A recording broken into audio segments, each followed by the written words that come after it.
termasuk kita dan juga tim kita ya. Mamanya kita ingin membuat sebuah pelayanan yang bagus gitu ya, harus ada role play, harus ada macam-macam praktek gimana sih melayani customer dengan bagus gitu.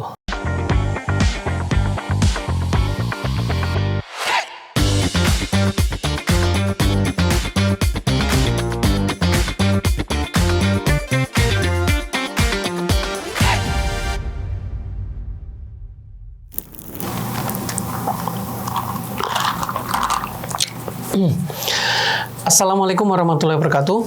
Kita masuk di video yang ketiga tentang nakama ini. Luffy ketika dia sudah memutuskan mimpinya, terus kemudian di video kedua kemarin kita bicara tentang benchmarking ya, dia ketemu sosok yang kemudian menginspirasinya, yaitu Shanks. Maka yang selanjutnya yang harus dilakukan, kita harus melakukan preparation atau persiapan. Ini bukan berarti kepada bisnis yang belum jalan gitu ya. Nggak, pastinya kalaupun bisnis kita sudah jalan, kita nggak ada salahnya kita melakukan preparation ya, melakukan persiapan praktis-praktis yang kemudian itu menjadi kekuatan kita untuk kita bisa growth gitu. Jadi yang dilakukan sama Luffy sebelum dia mencapai usia 17 tahun dan kemudian berangkat untuk berpetualang menjadi seorang bajak laut, Luffy itu berlatih ya, dia berlatih bersama Ace, dia berlatih bersama Sabo di waktu kecil. Bahkan dia juga dilatih sama kakeknya sendiri, yaitu Garp ya, seorang wakil laksamana angkatan laut, seorang pahlawan legendaris di angkatan laut. Nah, Garp itu melatih Luffy ya dengan latihan-latihan yang cukup berat ya. Luffy dilemparkan ke hutan dengan binatang buas gitu ya, harus diikat dengan balon, diterbangkan ke udara, gimana sih dia bisa selamat, macam-macam ya Luffy. Dan selain dilatih sama Garp, Luffy sendiri juga terus berlatih keras dengan Sabo, dengan Ace gitu ya. Mereka saling latihan perang dan seterusnya, latihan berkelahi gitu ya, walaupun yang lebih sering menang si Ace ya, kan usianya juga lebih besar gitu. Tapi itu yang dilakukan ya. Berlatih itu penting sekali dalam bisnis. Ya mungkin saya pribadi ya teman-teman, sebagai pelajaran juga ya. Ada beberapa kesempatan saya ditawarkan untuk kemudian berbicara atau bekerja sama dengan perusahaan-perusahaan di level Asia gitu, di ASEAN, di Jepang gitu. Tapi kemudian saya belum bisa memenuhinya gitu. Dan ya saya harus berlatih. Ya saya les bahasa Inggris, saya macam-macam belajar bahasa Inggris. Karena itu harus kemampuan yang harus aku miliki, skill yang harus kita miliki. Jadi nanti yang paling basic itu ketika kita membangun tim dan membangun kapasitas kita sendiri ya, kita nanti belajar tentang T-shape ya, T-shape.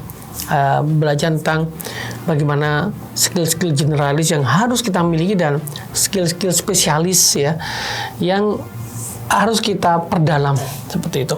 Nah, kembali ke praktis tadi itu, saya senang dengan istilah deliberate practice. Jadi melatih suatu skill atau kemampuan yang memang itu harus dibutuhkan. Jadi saya dapat materi dari Pak Armala waktu itu. Saya ikut workshopnya Pak Armala dan Pak Armala bercerita tentang orang yang beliau sempat ketika berlatih menembak biasanya kok geter-geter gitu ya. Nah kemudian beliau melakukan deliberate practice, beliau melatih otot lengan beliau gitu ya dengan push up, dengan macam-macam gitu ya, hingga kemudian beliau bisa menembak dengan bagus karena otot-otot dari tangannya itu terlatih gitu. Nah sama deliberate practice seperti itu dalam bisnis kita.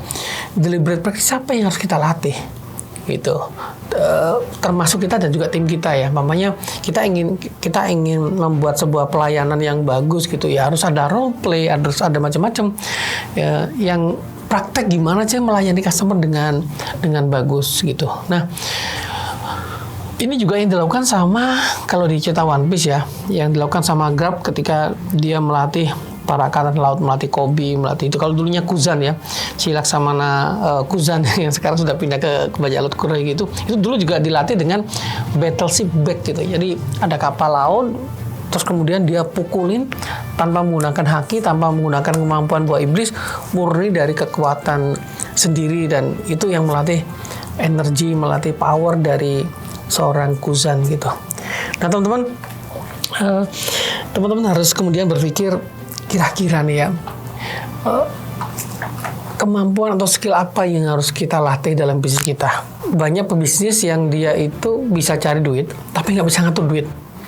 Ya, Anda berarti harus melatih bagaimana mengkontrol, memanage finance tadi dengan benar gitu ya. Contohnya mamanya, bagaimana tahu bagaimana cara menginvestasikan keuntungan profit tadi itu.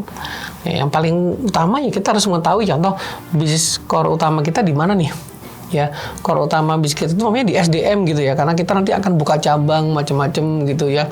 Umpamanya kita punya restoran, tapi terus kemudian kita pengen meleverage men-scale up restoran kita menjadi banyak, dan ternyata core keberhasilan itu adalah di SDM dengan mencetak tim yang kuat gitu, mencetak tim yang siap untuk buka cabang di beberapa daerah. Maka investasi perusahaan tadi itu harus fokus ke core tadi itu. Gitu. Jadi jangan sampai kita melatih sesuatu yang nggak tepat ya, atau investasi kepada sesuatu yang nggak tepat tadi itu. Nah, selebihnya apakah kemudian nanti investasinya dengan menabung dengan berupa tanah atau apa gitu, kebun atau properti macam-macam, itu memang ada bagian partnya sebagai capital gain. Tapi core bisnis kita itu jangan sampai kekurangan anggaran finansial di core bisnis kita. Kalau ada bisnis teknologi ya core bisnisnya ya finansial tadi itu mengarahnya ke sana. Ini contoh ya, Jadi kita bisa berlatih tentang finansial tadi itu. Saya ingin teman-teman coba merenungi teman-teman ya di bisnis teman-teman atau teman-teman secara pribadi, kira-kira skill apa yang harus teman-teman latih. Ya, skill apa yang harus teman-teman latih. Coba ditulis, nggak apa-apa, tulis. Terus kemudian nanti punya plan, diusahakan bagaimana saya melatih kemampuan tadi itu yang ingin saya kuasai gitu. Dan memang harus dengan ini ya, dengan kerja keras. Nggak ada orang sukses tanpa kerja keras gitu ya. Kerja keras tadi itu ya dengan belajar dengan keras, dengan belajar ini gitu. Ya itu harus dilatih. Jadi otot-ototnya itu harus kuat ya, otot-otot dalam bisnis kita harus kuat ya. Kalau kita bicara balance scorecard itu finansial kita harus kuat. Praktik apa yang bisa kita lakukan untuk membangun finansial. Customer kita harus happy, customer kita harus semakin bahagia. Nah, praktis apa yang bisa kita lakukan di sana? Internal proses kita, operation kita harus bagus, harus semakin efektif dan efisien. Nah, praktikal apa yang bisa kita lakukan di sana? Learning and growth dari tim kita, engagement dari tim kita harus semakin kuat, mereka semakin happy, mereka semakin bahagia, mereka semakin perform. Nah, praktikal apa yang kita bisa lakukan di sana? Dengan banyak berarti, saya meyakini bahwa kita berpeluang untuk lebih dekat dengan kemenangan.